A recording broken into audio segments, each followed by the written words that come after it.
Bom, gente, já está gravando. Vou colocar aqui a apresentação.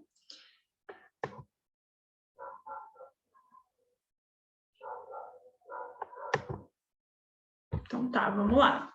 Deixei o chat pequenininho aqui para conseguir ver vocês, o que vocês estão falando. Qualquer coisa também, liguem o áudio, tá?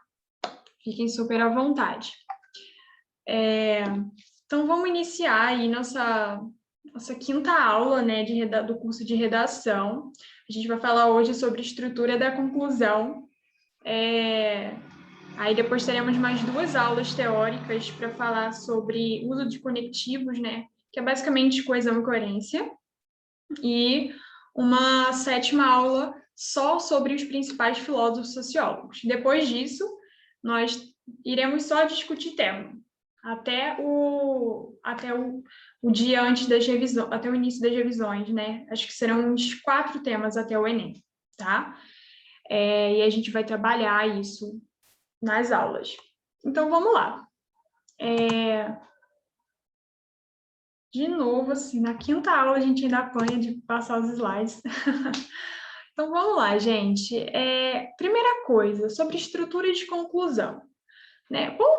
Quando vocês pensam em conclusão, a gente precisa pensar, né? Ao que a conclusão deve cumprir? Qual o papel dela dentro da redação? Principalmente quando a gente está falando sobre uma redação modelo Enem, tá? A gente precisa ter em mente que uma redação modelo Enem, ela tem uma conclusão diferente das outras, diferente da que você faz para a UERJ, diferente para que você faz, por exemplo, para o vestibular de uma faculdade particular. Então, a gente precisa estar atento a essas diferenças, né? E contando que o nosso foco aqui é o Enem, a gente precisa ter em mente que, nesse modelo de conclusão, existe uma proposta de intervenção a ser cumprida, tá? Então, assim, considerando esse modelo, né, o modelo de proposta de intervenção, a gente precisa cumprir 3 etapas fundamentais, né? A gente precisa saber que a conclusão ela vai precisar condensar, né, os principais pontos abordados que a gente discutiu.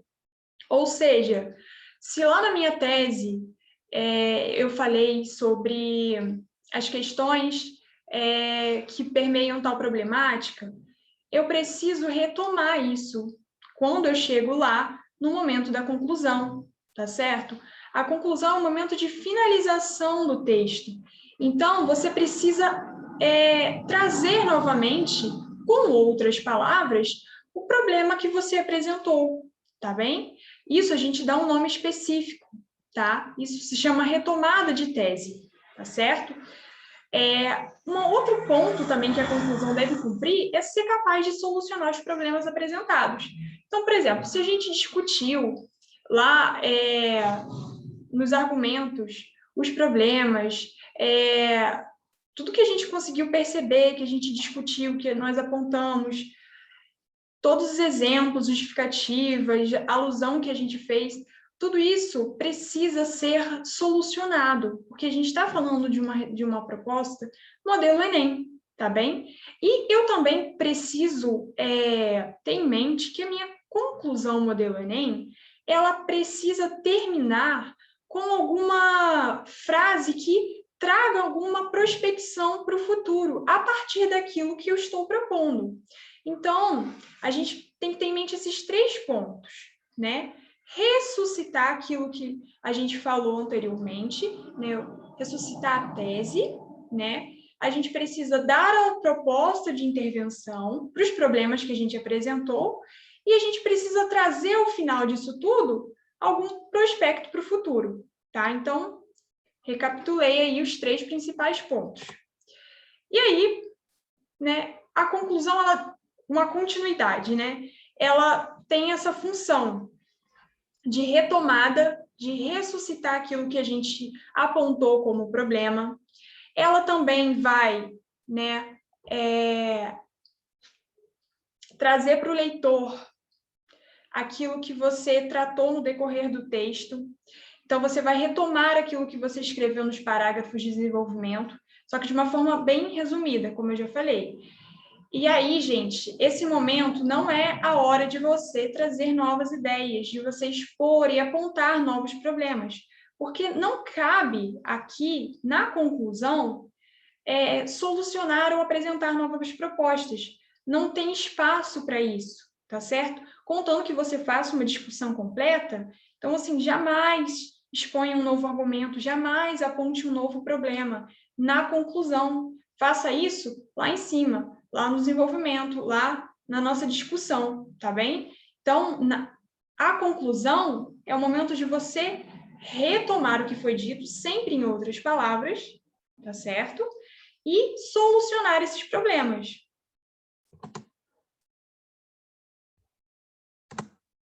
E aí, a gente tem aí uma colinha bem legal, né? Da estrutura da conclusão. Então, a primeira coisa que a gente vai fazer, vocês estão vendo esses quadrados azuis aqui? Vocês estão vendo minha setinha?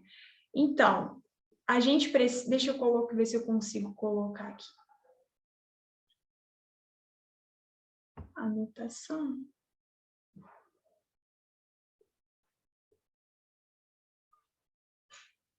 Não.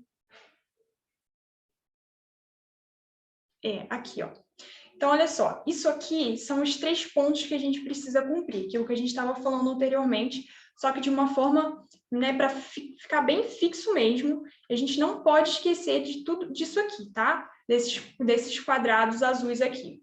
Então, a primeira coisa que a gente vai fazer, quando a gente começar a escrever a conclusão, a gente precisa retomar a tese, tá certo? Isso é um item obrigatório. E aí, como que a gente faz isso? Sempre com um conectivo, tá bem? E aí, a gente precisa lembrar quais são os nossos conectivos conclusivos. Sempre devemos apresentar um. Então, a gente tem que ter em mente alguns desses conectivos dessa família aí, né? Da família dos conectivos conclusivos. O portanto, assim, dessa forma, em suma, logo, dessa maneira, desse modo. Toda essa família aí, a gente pode usar no momento da retomada da tese. Então, é a primeira coisa, né? Tem gente que gosta de colocar ali no início. Portanto, torna-se evidente. E aí, completa a retomada da tese. Tem gente que gosta de colocar ele no meio da frase. Torna-se evidente dessa forma, e aí completa. Isso fica a critério de vocês. Vocês podem fazer da forma como vocês se sintam melhor e mais confortáveis para fazer, tá bem? Isso é uma questão, assim, de estilo mesmo de cada um, de escrita, tá certo? Não há nenhuma forma de descontar ponto para quem coloca no início e tal. Já tem até algumas vezes acho que alguém me perguntou se descontava em algum outro momento, mas não, tá? Quem gosta de colocar no início pode colocar. Então, assim, por que isso é obrigatório? Por que é obrigatório a gente colocar esse conectivo? Porque senão a gente perde ponto lá na competência 4. Vocês lembram da nossa primeira aula? Coesão e coerência, tá? Essa parte da competência 4, ela analisa basicamente isso, o uso adequado que você faz dos conectivos coesivos, tá certo? Então, é obrigatório o uso de algum conectivo conclusivo nesse momento.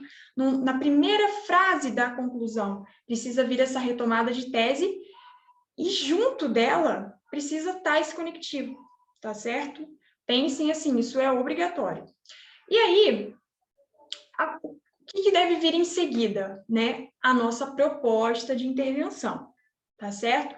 Lembrando que ela tem que cumprir alguns itens obrigatórios. Quais são esses itens, né? Para a gente gravar aí, para a gente ficar mais fácil a gente lembrar. Vamos lembrar que são 5, né? Vamos contar aí no dedinho. É sempre assim, a ação, né? O que vai ser feito, né? O agente, quem vai fazer, tá certo? Terceiro, o efeito. Para que aquilo vai ser feito? Né? O que aquilo vai gerar? Qual o efeito dessa minha ação sobre o problema? Tá? 4, o modo, né? O como isso vai ser feito. E aí a gente vai falar de forma ampliada, né? Detalhadamente, a maneira que isso vai se dar, tá certo?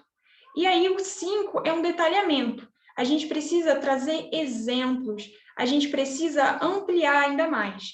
O detalhamento, ele se parece bastante com o modo, com o como, tá bem? Mas ele precisa estar em momentos ali diferentes e a gente não pode confundir, né? Fazer um detalhamento e achar que já cumpriu o modo ou maneira e fazer só um ou outro. Não, você precisa cumprir os 5 itens, tá certo? Então, sempre lembre o que vai ser feito, quem vai fazer, para quê, por que eu estou fazendo aquilo, como isso vai ser feito, tá? E eu preciso também detalhar isso, preciso trazer exemplos, tá certo? E aí, lembrando, gente, assim, uma dúvida geral aí. Lembra que a gente sempre faz 2 argumentos? A gente não aponta 2 problemas principais, tá certo? Na hora da proposta, como é que fica?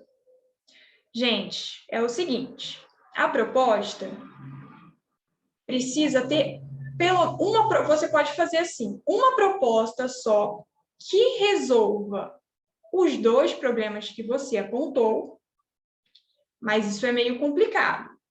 Ou você pode fazer uma proposta que solucione um problema e você pode fazer uma outra proposta, só que não precisa completa, tá? Você pode fazer uma proposta menor ou mais sucinta, tá bem? E o corretor, ele vai analisar e julgar a proposta mais completa, tá bem? Isso pode ser feito. Aí fica a critério de cada um escolher. Se eu consigo pensar em uma proposta só, que caiba, que resolva os 2 problemas que eu apontei, beleza, certifique-se de que realmente está solucionando ambos. Ou então eu posso fazer apenas solucionar um problema com uma proposta bem completa e trazer uma segunda proposta que obrigatoriamente não precisa cumprir esses 5 itens. Vocês conseguiram entender isso, gente? Dá um feedback. Aí o corretor vai avaliar só um? Ele vai julgar a mais completa, porque precisa cumprir os 5, certo? E aí ele vai te pontuar naquela que tiver mais completa. Não, que doideira. Existem vários exemplos, né, de redação nota 1000 que a gente consegue perceber realmente que existem 2 propostas, né? Uma completamente cumprindo esses itens e outra que às vezes traz só um agente, um detalhamento, um como vai ser feito. E aí já inicia em seguida uma frase de fechamento, tá? A que vai ser julgada, né?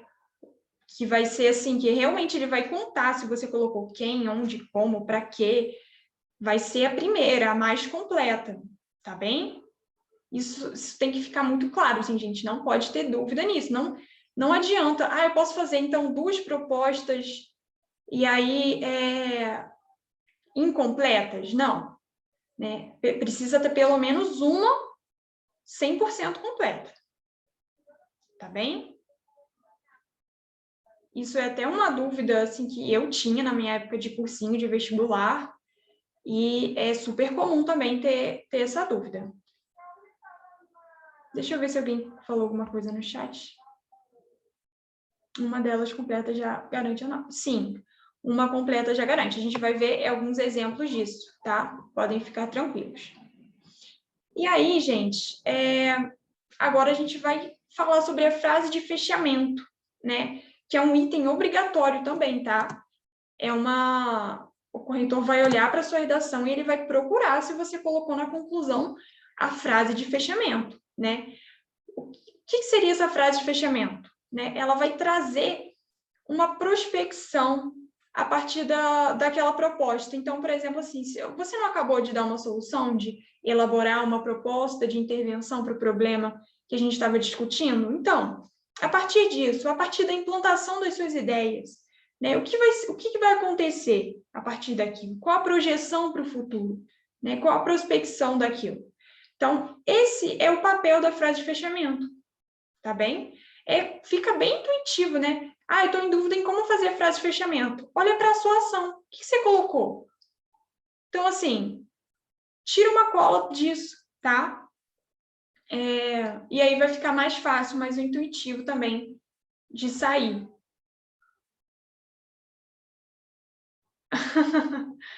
Ai, gente, ficou chique os slides, deu trabalho. Eu vou mandar para vocês os slides lá no grupo, tá? Não precisa tirar print, não. Vocês têm acesso a tudo. E aí, vamos seguir. Podemos seguir, gente? Tá claro para todo mundo? Tá claro. Então, tá. Qualquer dúvida, assim, vocês me parem mesmo, tá bom? Não fiquem com dúvida, não. Esse é o momento de perguntar. Não existe pergunta boba, tá bom? Toda pergunta é válida. E aí, eu trouxe um exemplo aí de proposta de intervenção, que tirou nota 1000, e a gente vai analisar, tá? Então, vamos lá. É perceptível, portanto, que a sociedade civil, né, que tanto a sociedade civil quanto o Estado corroboram a perpetuação do preconceito em detrimento à multiplicidade de crenças no Brasil. Desse modo, cabe ao Ministério da Educação, o MEC, órgão responsável por formular e avaliar as políticas nacionais para a educação, a criação de um programa escolar nacional que vise contemplar as diferenças religiosas e o respeito a elas. Essa medida deve ocorrer mediante o fornecimento de palestras e peças teatrais que abordem essa temática, a fim de trazer informação sobre as mais diversas crenças. Paralelamente, o Ministério dos Direitos Humanos deve distribuir cartilhas que informem acerca das alternativas de denúncia dessas desumanas práticas. Dessa forma, haverá mais respeito à heterogeneidade dos credos no país. Então tá, vamos com calma aí, porque tem muita informação dentro desse exemplo para a gente poder analisar, tá bom? Então vamos lá. Olha que bagunça, tá? Nós vamos resolver e destrinchar essa bagunça aí, tá bom? Isso, Valdir já fez o gol aí, já acertou. Tem exatamente uma proposta, né? A primeira proposta bem completa, e uma outra já não tão completa assim, tá bom? A completa já garantiu a nota. Então, vamos analisar coisa por coisa para saber se a gente sabe identificar isso? Então, vamos lá, vou deixar o chat aberto aqui. Esse é o momento de vocês participarem. Essa primeira parte que está de azul, né? O primeiro tópico, primeira frase aí, dentro daquilo que a gente discutiu, o que vocês acham que é isso? Esse primeiro período aí, de azul escuro. Se tivesse que classificá-la nas etapas. Isso, Valdir, exatamente, a retomada de tese, tá? Olha como que ele faz isso. É perceptível, portanto, que a sociedade civil, que tanto a sociedade civil quanto o Estado, corroboram a perpetuação do preconceito em detrimento à multiplicidade de crenças no Brasil. Então, olha só o que ele está falando, que é uma responsabilidade não só do Estado, mas também da sociedade civil, que existe uma perpetuação de preconceitos, tá? De preconceitos de cunho religioso, tá? E que não há, de fato, uma multiplicidade de crenças, que essa multiplicidade ela não está sendo valorizada tanto quanto deveria. E que é, sim, responsabilidade nossa, enquanto sociedade, e também do Estado, perpetuar isso, essa multiplicidade de crenças, tá bom? Então, a gente sabe que isso foi um problema que ele apontou. A gente consegue saber que ele discutiu a culpa da sociedade civil e o papel do Estado, né, em relação ao preconceito religioso durante a tese, né? E também ele abordou isso lá na discussão dele. Vocês conseguem perceber? Só que ele fez isso com outras palavras. Obviamente que você não pode copiar a sua tese, tá certo? Você precisa fazer isso de outra forma, né? Usando outro vocabulário aí, outras formas de você fazer essa retomada de tese. E olha só isso aqui, gente. Portanto, uso dos conectivos, tá bom? Já pontuou lá na competência 4, trazendo uma relação de sentido com o que veio acima, tá certo? Em cima ele trouxe uma discussão de tema, né? Apontando problemas, exemplos, adição de ideias, e agora ele vai concluir isso, né? A partir de tudo aquilo que a gente discutiu, a partir de tudo aquilo que eu falei. Portanto, é evidente que... E aí você retoma a sua tese, tá certo? Isso aqui, gente, é obrigatório, não pode faltar. Precisa ser o portanto? Não, tá? Pode ser qualquer um daqueles que eu mostrei para vocês ali naquele slide, ou na aulinha que vem a gente vai ver exclusivamente isso, tá? Só conectivos, e eu acho que vai ajudar demais vocês essa próxima aula, ansiosa por ela. Então, vamos ver aí o gabarito? Retomada de tese, tá bom? E o próximo aí? Desse modo, cabe ao Ministério da Educação. O Ministério da Educação, obviamente, né? Alguém quer chutar? Esse é difícil, hein? Quem acerta? Né? Se a gente tivesse que enquadrar lá nas nossas, dentro da competência, né? Aquilo que a gente tem que cumprir. Os 5 mandamentos da proposta, né? Vamos botar assim. Obviamente, é o nosso agente, quem vai fazer, tá certo? Aí o Ministério da Educação, tá bom? E aí ele colocou aí uma explicação, né? Ele fez isso que ele colocou aí, órgão responsável por formular e avaliar, tal. Isso seria um detalhamento, tá, gente? Um detalhamento aí, podia se enquadrar também como um detalhamento. E aí o próximo, né? O que tá de roxinho aí. Olha lá. É a nossa ação, né? O que vai ser feito? A criação de um programa escolar nacional. Já falou o que vai ser feito. E aí, o que está faltando agora? Né? O que está de verde aí? Quem vai agora? Quem acerta essa? Que vise contemplar as diferenças religiosas e o respeito a elas. O que seria isso? Ó, já foi quem? Já foi o quê? Vamos ver se o André acertou. Será, André? Exatamente. Detalhamento. Né? Você percebe que ele ampliou a ideia? Né? Ele falou da criação de um programa nacional, mas ele fez questão de ampliar essa ideia. Não vai ser só um programa nacional. Esse programa ele vai visar, né? Ele vai abordar as diferenças religiosas, vai abordar a questão do respeito, as diferenças crenças, tá certo? Então, ele não só citou algo e deixou vago, ele especificou, ele detalhou como isso vai ser feito, ele exemplificou, tá certo?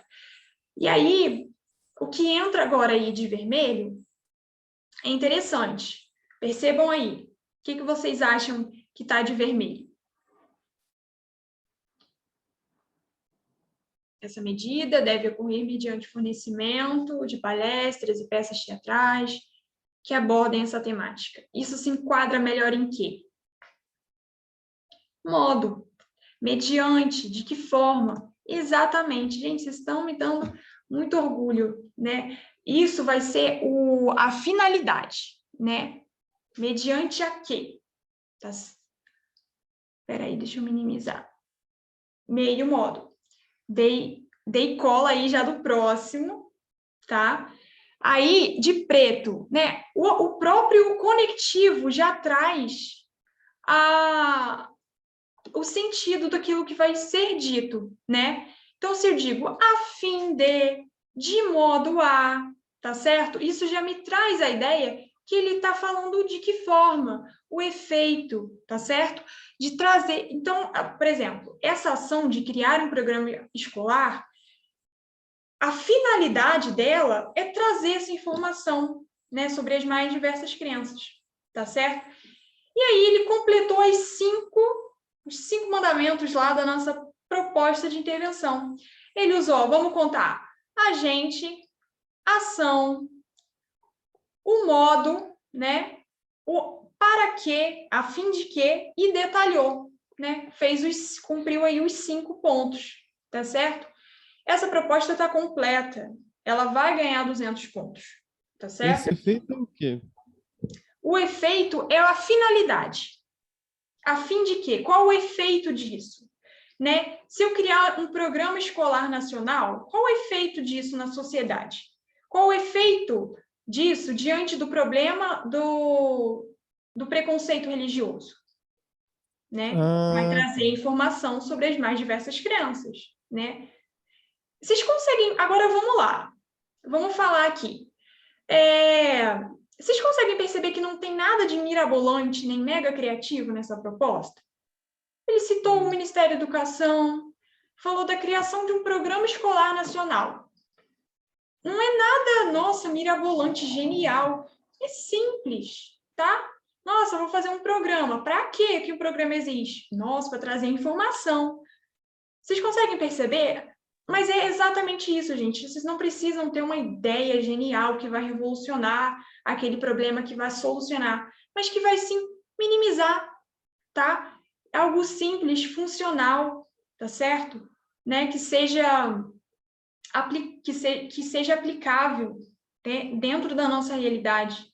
Então, a gente não precisa ter essa preocupação, né, de, nossa, eu preciso fazer uma proposta para solucionar a questão da violência no Brasil. Né? Nossa, que peso sobre mim.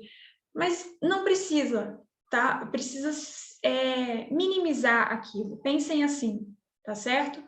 Pode ser algo simples, mas que funcione. E que esteja completo, né? Que eu fale de forma completa aquilo, tá certo?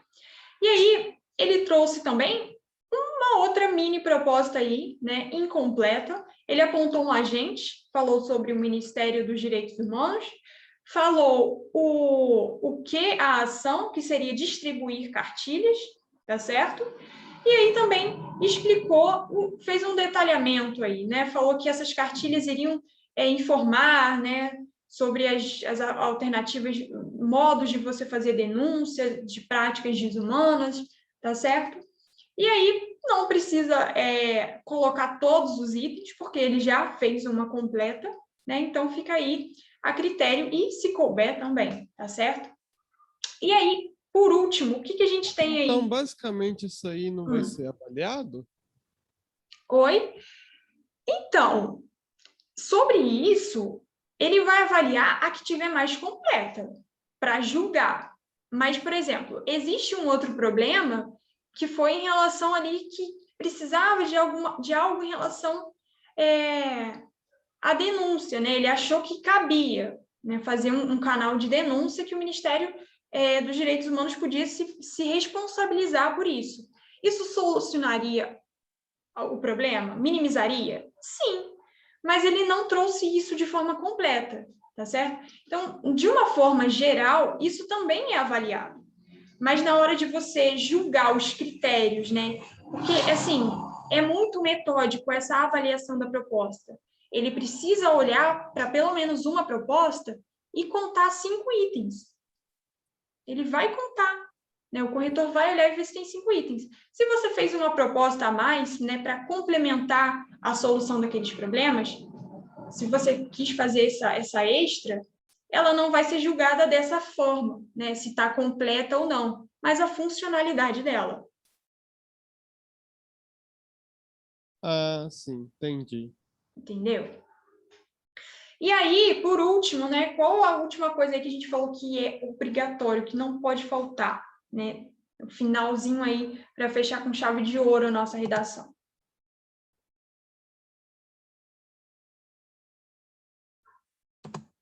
É a nossa frase de fechamento, tá certo? Percebam, traz um conectivo, tá bem? E aí, traz uma prospecção para o futuro. A partir disso tudo, né, das minhas propostas de criar um programa nacional, de distribuir as cartilhas, né, eu creio que haverá mais respeito à heterogeneidade de credos no país. Tá certo? Bem romântica aí essa frase de fechamento. Ficou claro ou está confuso? Falem comigo. Não, ficou super claro. Tá certo? O Valdir tá rindo aí de quê no chat, Valdir? Tinha esquecido dessa, não precisa inventar moda. Isso foi em que momento da aula, gente, que o chat É só... que quando você falou que esse não precisa botar moda, foi de quando você falou que não é nada demais, né, essa proposta. Ah, sim, exatamente, tá vendo? Aí, no fechamento, eu gosto de colocar o que eu citei na introdução para dar uma ideia de texto circuito. Exatamente, é a retomada da tese, tá bem? E aí, só que, olha só, Valdir, a gente não pode fazer isso com as mesmas palavras, tá? A gente precisa retomar essa tese, mas de outra forma, beleza? Nunca repita a tese, né? Literalmente do jeito que está lá na introdução. Então, tá. Então, Quando vamos... você retoma a tese, basicamente você condensar tudo que você falou no Sim, é desenvolvimento? como se fosse... Olha só, imagina essa redação aqui, o tema dela foi intolerância religiosa no Brasil, certo? Então, assim, depois de toda uma discussão, percebe que só essa frase em azul, ela consegue resumir bastante, né? Reduzir completamente aquilo que foi dado no texto, né? Que foi falado. Fica claro, então, que a sociedade e o Estado corroboram para a perpetuação do preconceito. Né? Ele discutiu, abordou, apresentou vários problemas, justificativas, exemplos.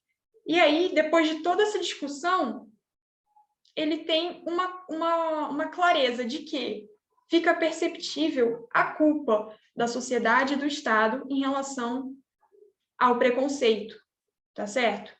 Então, assim, é como se fosse a conclusão na sua forma mais reduzida, tá? Porque assim, isso é apontar o problema, né? Apontar de quem é culpa. E percebe que é a mesma coisa que a gente faz na tese, que é apontar o problema. Então, assim, é essa ideia de ciclo que o Valdir mencionou, tá certo? Só que a gente, obviamente, que não pode fazer isso com as mesmas palavras, tá bem? Então, a gente traz de novo aquilo que a gente apontou como problema para a gente dar uma solução, para estar perto, né? O problema da solução. Então, tá. Né? Acho que foi, né? Então, vamos prosseguir aí? Podemos avançar?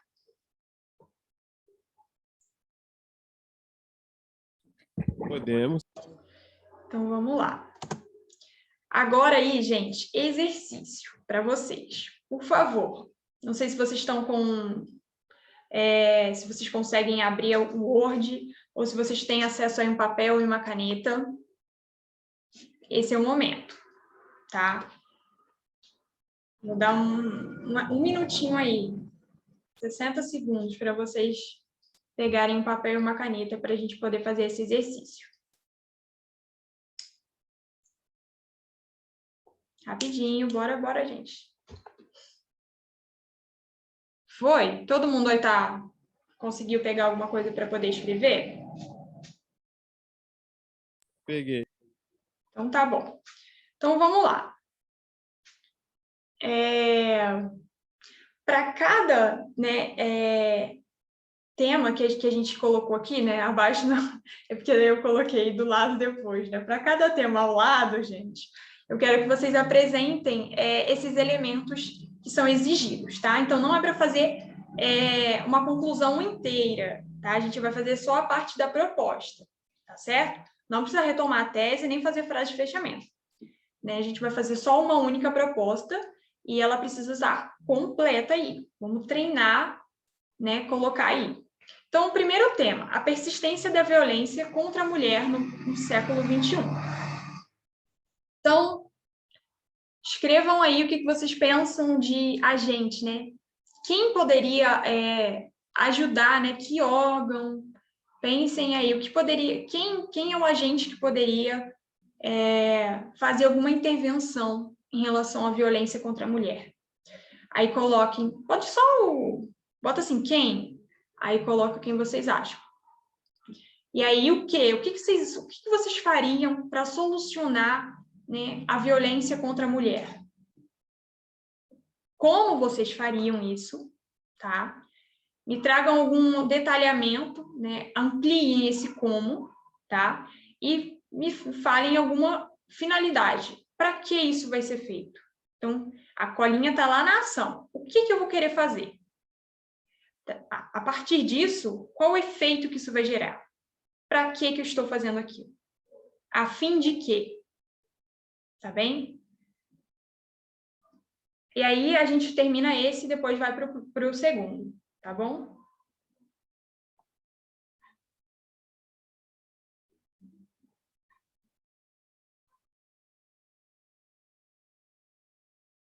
Então, vamos lá. Podem, quem quiser colocar no chat, que também pode ser, tá? Vamos lá, então. Podemos ir para começar a fazer o primeiro? O primeiro? Qual? A gente? Isso. No primeiro tema, aí vamos falar quem? Quem vocês acham?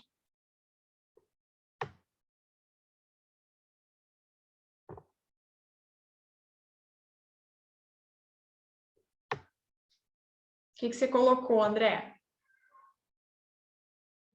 Eu tô pensando, o Ministério da Justiça é bom, mas não ia ser o que eu ia colocar primeiro, não.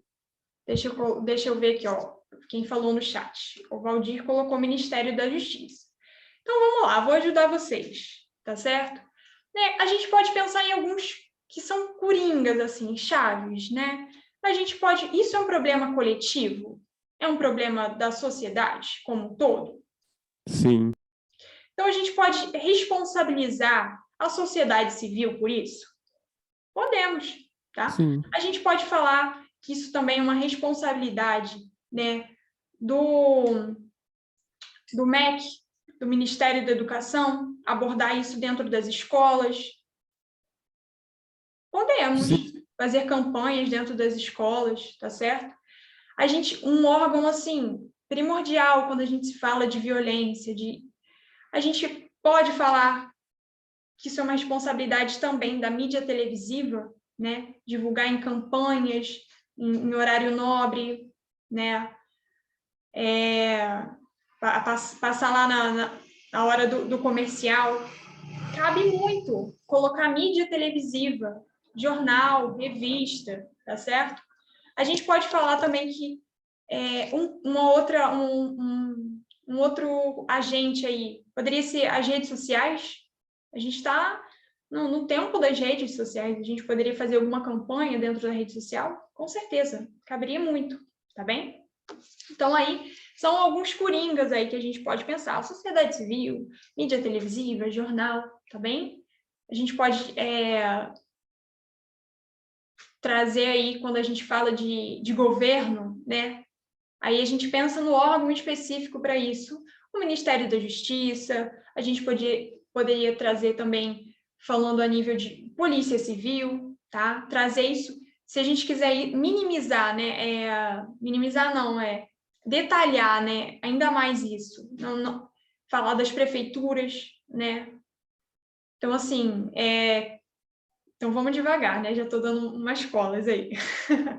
Então, vamos passar para o próximo. Né? A ação. O que poderia ser feito? Deixa eu deixar o chat aberto para eu conseguir ver vocês. Vamos lá. O que a gente poderia fazer para solucionar a questão da violência contra a mulher?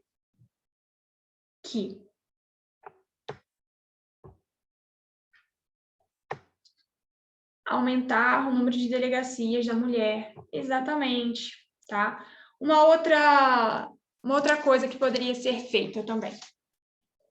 Campanhas, né? Quando a gente fala de mídia televisiva, a primeira coisa que a gente pensa, né? Já tinha até dado a cola, só que ninguém pegou, hein? Fazer campanhas, né? Ampliar exatamente o que o Valdir falou, as delegacias, que aí dessa forma a gente poderia também ampliar esses canais de denúncia, tá certo? De denúncias anônimas, né? Fazer a construção de centros de apoio, tá certo? De redes de apoio para essas mulheres. Então, assim, criar campanhas, denúncias, tudo isso seria o quê? O que poderia ser feito? Né? E como a gente faria isso? Na minha cidade, há pouco tempo, colocaram uma delegacia da mulher. Tá vendo? Já foi proposta de alguém lá no ano de 2015. Sim, pensa no tanto de casos já. Imagino, porque, nossa, cidade pequena, assim, acontece demais. Interior, exatamente, imagino. E aí, vamos lá. Como que isso poderia ser feito? Né? Então, assim, muito se completa. Se eu estou falando em mídia televisiva, ou se eu estou falando de rede social, de sociedade civil, se eu trouxe, por exemplo, prefeituras e Polícia Civil, se eu quero criar campanhas, né, como que eu faria isso?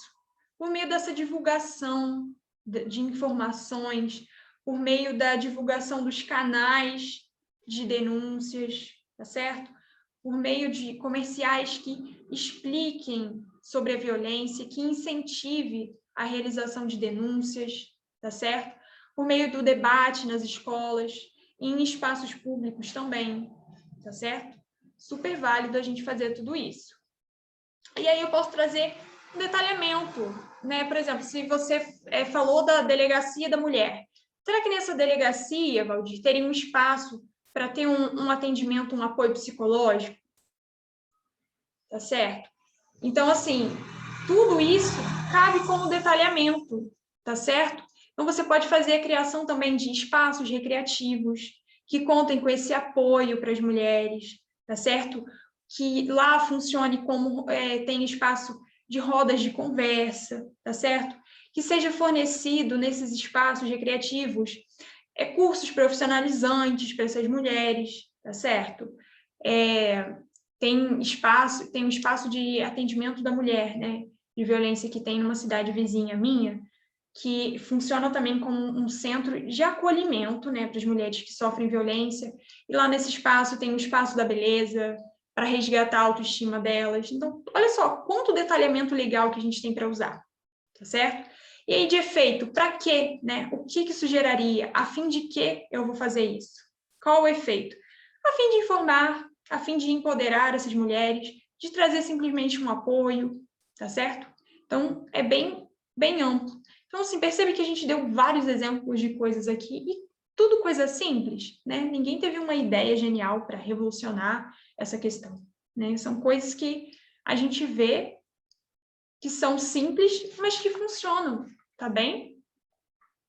E aí, vocês conseguiram entender tudo? Ficou claro? O que vocês acharam? Fácil de fazer, depois de colocar bem específico, assim, essas perguntinhas? Facilitou? Sim, facilitou muito. Então, vamos lá. Segundo tema aí. Deixa eu só tirar o chat para eu conseguir ler. A influência das redes sociais nos transtornos psicossomáticos do século XXI. Juliana, o que é transtorno psicossomático? Transtornos né? Então, a gente está falando de quê? De depressão, de ansiedade, tá? Coisas assim, desse gênero. E somáticos é quando a gente somatiza isso, quando a gente somatiza esses sintomas, que o nosso corpo começa a apresentar um sinal físico de algo psíquico, tá? Da nossa mente, da nossa psique. Então, por exemplo, um quadro de ansiedade, né? Eu sei que eu estou me sentindo ansiosa, né? Que determinada situação me gera um gatilho de ansiedade. Isso é um sentimento da minha psique. A partir de que momento aquilo passa a ser somatizado? A partir do momento em que eu tenho taquicardia, né? Que os meus batimentos do meu coração aceleram. A partir do momento em que eu começo a ter um tremor palpebral, tá? Isso é muito comum nas crises de ansiedade, tá certo? A partir do momento que eu posso começar a ter erupções cutâneas, tem gente que faz quadros horríveis né, em véspera de prova, de alguma coisa importante que vai acontecer. Então, percebe que foi, assim, um sintoma da mente que se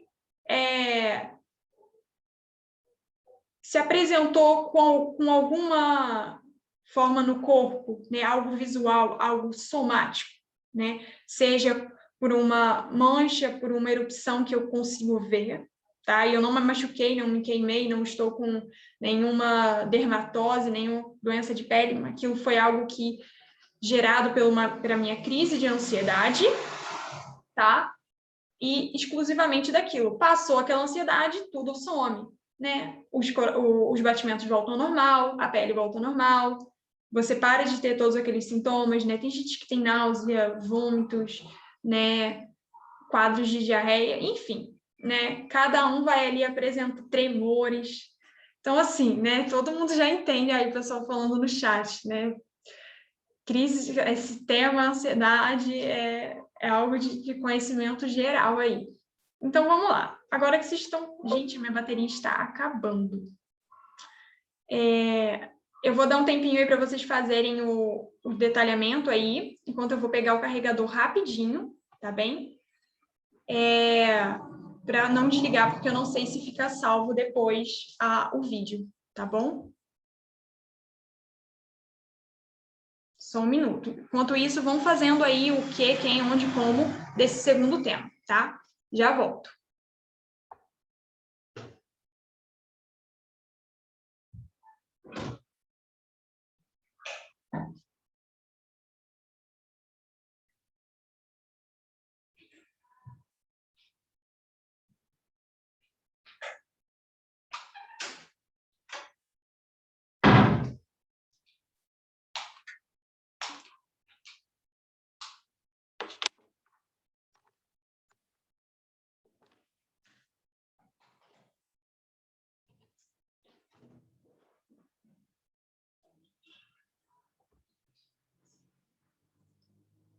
Voltei, gente. Vamos lá, vocês conseguiram? Podemos começar? Tudo ainda não fiz, não. Mas vamos fazer junto, Pode ir. então. Vamos Ok. fazer junto. Segundo tema, né? Qual agente a gente poderia pensar, né? Quem poderia ajudar a gente a solucionar essa questão da influência das redes sociais nesses transtornos aí que tanto afetam o nosso século aí, né? A nossa geração. Sociedade civil? A sociedade civil, né? As próprias redes sociais, né? Campanhas televisivas, tá certo? Pode ser os mesmos agentes que a gente citou lá para o primeiro tema, né? A gente pode envolver algum ministério, nesse caso, qual caberia aí? Poderia ser o Ministério da Saúde, caberia muito bem. O MEC também, né? Próprio. O Ministério da Educação trazendo campanhas educativas. Sempre cabe uma campanha educativa, gente. Educação nunca é demais, né? Então, assim, a gente pode pensar em todos esses quens aí, tá? E aí, o quê? O que a gente faria? O que a gente poderia fazer para poder solucionar essa questão? Ministério da Cidadania, perfeito. E aí, vamos lá, o que a gente faria? Campanha, será que ajudaria? Debates nas escolas. Já pensaram também que existem aquelas ferramentas de controle de tempo que tem nos aplicativos nas redes sociais? Que ficam escondidas, que a gente precisa clicar em vários menus lá para poder achar aquilo? Isso não poderia estar dentro de um ícone que facilitaria o acesso? Tá certo? Facilitar o acesso das ferramentas de controle de tempo, de você filtrar aquilo que você quer ver ou não. Tudo isso é muito difícil, né? Eu fiquei um tempão sem saber que o Instagram, por exemplo, dava para controlar o tempo que eu uso, tá? Quando eu descobri, foi uma beleza, porque aí nossa, já passou 1 hora. Daí eu vou lá, fecho, desligo e vou embora, tá? Mas, assim, isso poderia ter um acesso facilitado para o usuário, tá bem? Então, tudo isso são soluções do que poderia ser feito, né, da nossa ação. E como que isso poderia ser feito, gente? O que vocês acham? A gente poderia usar o próprio aplicativo, né, como ferramenta, como fonte de informação, né, divulgação, né, informativa dentro da própria rede social. A gente poderia usar também campanhas, tá certo? Debate nas escolas. Né? Isso é algo que afeta principalmente os jovens, né? Então, onde os jovens estão na maior, né, parte do tempo, quando não na rede social, né, estão na escola. Então, assim, seria fundamental você trazer isso, esse como, para dentro das escolas, debates, né, criação de feiras, tudo isso seria viável, tá bem? E aí, detalhamento, como que a gente poderia exemplificar, especificar, né, a forma que a gente poderia fazer isso? Como que a gente poderia, por exemplo, falar dessa divulgação, se a gente quisesse fazer uma divulgação mais informativa? Poderia ser feito feiras, né, dentro das escolas, em que, por exemplo, cada estudante trouxesse a sua percepção, poderia ser feito rodas de conversa, tá certo? Dentro desses lugares. Então, tudo isso são detalhamentos, exemplos daquilo que a gente pode fazer. E para que eu faria isso? Obviamente, né, gente, para trazer informação, né, para facilitar o diagnóstico. Muitas vezes, quem tem ansiedade, quem tem depressão, muitas vezes sofre durante meses, durante anos, sem um diagnóstico correto, tá certo? Então, você trazendo informação, você traz informação é poder, gente. Então, você traz essa facilidade, você consegue trazer isso para dentro desses ambientes, né? Para facilitar o acesso, para tudo isso, para minimizar, né, todos os males desses transtornos, tá bem? Gente, é isso, tá? Treinem em fazer, isso aqui precisa ter, não pode faltar, sabe? Deixa eu ver que era isso. Nossa, já estamos quase estourando o tempo. Então, assim, não pode faltar esses pontinhos aí, essas 5 coisas, tá bem? Pensem nisso, olhem os slides quando vocês estiverem fazendo a redação de vocês.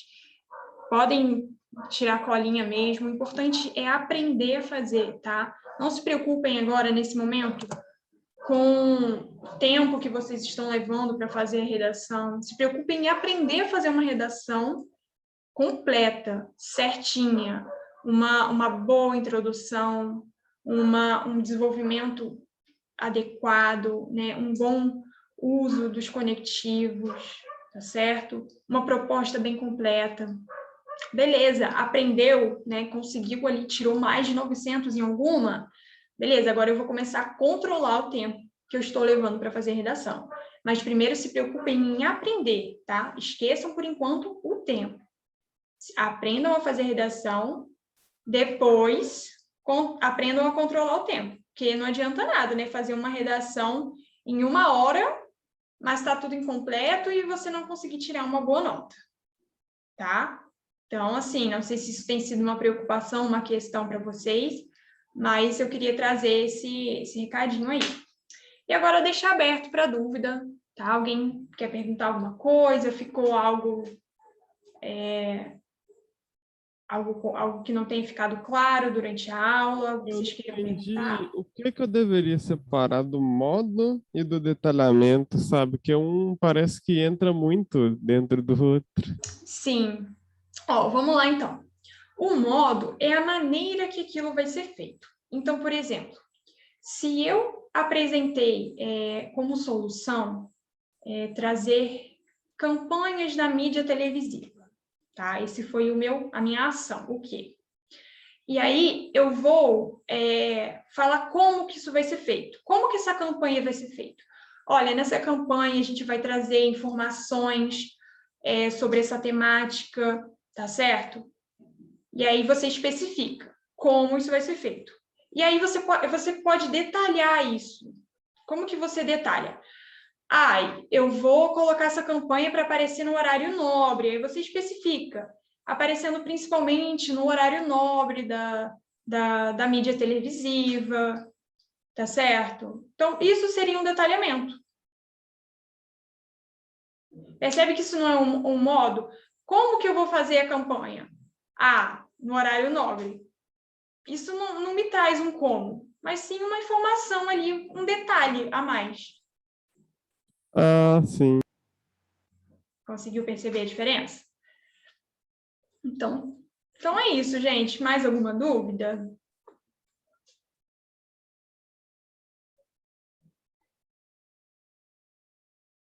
Não? Então, vou parar aqui de gravar, tá bem? Vou me despedir de vocês. Muito obrigada pela companhia.